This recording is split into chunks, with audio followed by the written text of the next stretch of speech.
So after electric motor, next topic is electromagnetic induction.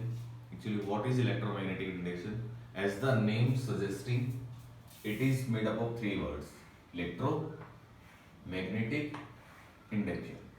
Electro means, as we all know, electricity. Magnetic means something related to magnets. And what does induction means? To produce. So definition is clear from these three meanings that we are going to produce electricity with the help of the magnets. So that particular phenomena will be called electromagnetic induction. So what is electromagnetic induction? It is the phenomena of producing electricity with the help of magnets. But actually में इसका जो main definition होता है हम उसके ऊपर जाते हैं, फिजिक्स की टर्म्स में इसकी डेफिनेशन को लिखते हैं, बाकी normally we are clear with that. So according to physics क्या बोलता है? It is the phenomena of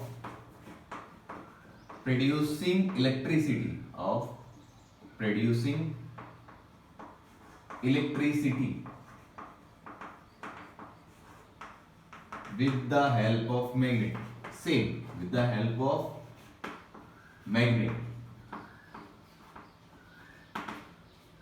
But at last we had two new words: with the help of magnets by changing flux, by changing electric flux. So that's the new word to all. So what is electromagnetic induction? Simply, it is the phenomena of producing electricity with the help of magnets by changing electric flux. By changing electric flux, we can produce electricity with the help of magnets. So,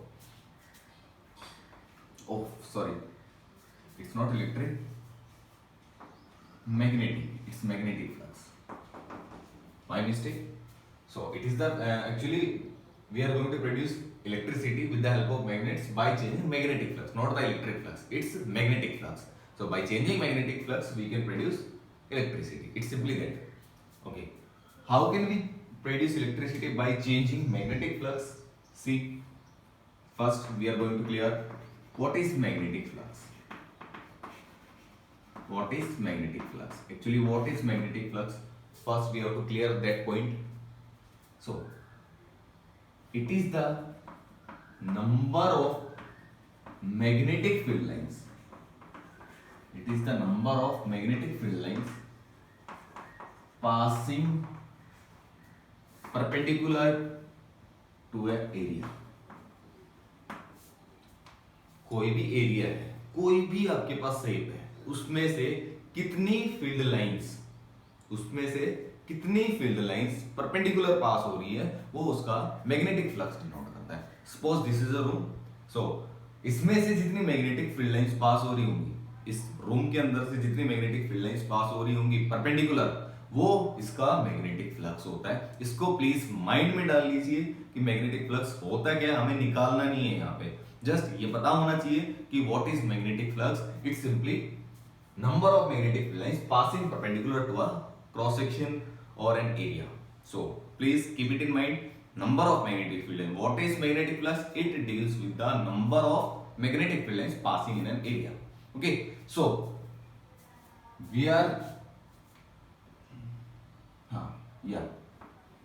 written how can we produce electricity by changing magnetic flux. In other words, I can say that I am going to produce electricity with the help of magnet by changing, should I say, number of magnetic field lines passing, because what is magnetic flux? It's simply number of magnetic field lines. So I can say that I am going to produce electricity with the help of magnet by changing magnetic field lines. So there was an experiment that was something like this. Actually experiment इसलिए करा गया था कि सबको पता था that nature loves symmetry, ठीक है. सो इसमें कुछ इस तरीके से काम करा गया. ये मैग्नेट रख दिया, ये मैग्नेट रख दिया, ये कोई हमने एक आपके पास सर्किट बना दिया जिसमें कि एमीटर लगा रखा है। एमीटर कौन होता है, क्या करता है एमीटर, कोई भी स्मॉल डिटेक्शन भी जो होगा करंट को उसको डिटेक्ट करता है, इसलिए मैंने एमीटर लगा दिया।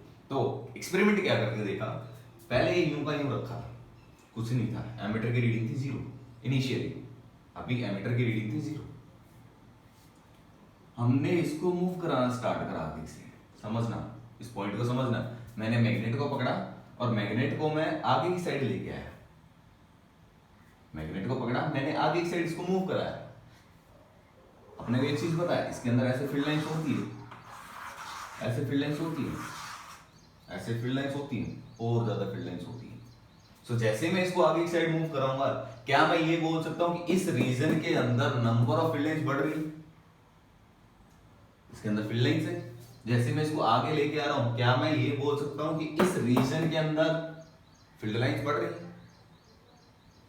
फील्ड लाइंस बढ़ने का मतलब मैग्नेटिक फ्लक्स बढ़ रहा है।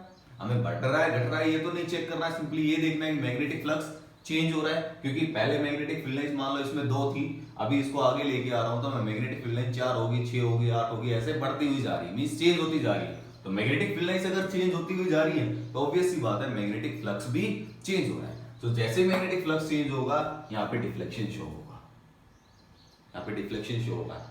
This was an experiment. So जैसे ही मैग्नेट आगे आया इसने डिफ्लेक्शन दिखाया, जैसे मैंने मैग्नेट को लाके यहाँ रोका इसका डिफ्लेक्शन फिर से 0। अब मैं मैग्नेट को पीछे लेके गया, इसने फिर से डिफ्लेक्शन दिखाया, जैसे ही मैंने मैग्नेट को जाके रोका डिफ्लेक्शन 0। एक्सपेरिमेंट में कुछ ये ऑब्जर्वेशन थी, मैग्नेट रखा हुआ था, इसका deflection 0 means no current is flowing. जैसे ही मैं इसको आगे लेके आया it shows deflection, that means current is produced. जैसे मैंने इसको यहां लाके रोका अगेन डिफ्लेक्शन 0। फिर मैं इसको पीछे लेके गया मैग्नेट को, it shows again deflection but in opposite direction. जैसे मैंने ले जाके इसको रोका अगेन डिफ्लेक्शन 0। सो ये चीज को समझना था, इस चीज को हमने एक्सप्लेन करा that why current is producing, because यहाँ पे कोई बैटरी तो लगा नहीं रखी है, यहाँ पे करंट प्रोड्यूस हुआ किसके मोशन की वजह से, मैग्नेट के मोशन की वजह से। जब जब मैग्नेट ने मोशन करा इसने डिफ्लेक्शन दिखाया, मतलब करंट बना। जैसे इसका मोशन रुका करंट का डिफ्लेक्शन भी 0 आया, मतलब कि मैग्नेट के मोशन की वजह से करंट प्रोड्यूस हुआ था। अभी क्यों हुआ था इसको हमने एक्सप्लेन करा मैग्नेटिक फ्लक्स को लेके। कैसे, जैसे मैंने अभी बताया मैग्नेट आगे आया, मैग्नेट आगे आने का मतलब क्या हुआ, इसके अंदर फील्ड लाइंस बढ़ती हुई जा रही हैं, क्योंकि मैग्नेटिक फील्ड लाइंस ऐसे होंगी, बहुत सारी होंगी, आप जितनी बनाना चाहो उतनी बना लो, बहुत सारी होंगी। जैसे मैं इसको आगे लेके आऊंगा, मैग्नेट को आगे लेके आने का मतलब क्या है कि इस एरिया के अंदर फील्ड लाइंस चेंज हो रही है, बढ़ रही है घट रही है, हमें वो नहीं देखना है, चेंज हो रही है। चेंज होते ही फ्लक्स चेंज हुआ, फ्लक्स चेंज होते ही इलेक्ट्रिसिटी बनी। जैसे मैंने इसको यहां लाके रोका, लाके रोकते ही क्या हो गया, इसके अंदर फील्ड लाइंस कांस्टेंट होगी, क्योंकि ना बढ़ रही है ना घट रही है। मैग्नेटिक फील्ड लाइन कांस्टेंट होने का मतलब फ्लक्स भी कांस्टेंट, फ्लक्स चेंज हुआ ही नहीं, और जब फ्लक्स चेंज होगा ही नहीं तो इलेक्ट्रिसिटी भी प्रोड्यूस नहीं होगी।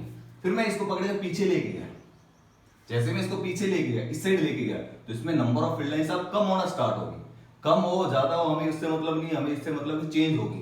चेंज होते ही फ्लक्स चेंज हो गया, फ्लक्स चेंज होते ही अगेन इलेक्ट्रिसिटी प्रोड्यूस होगी।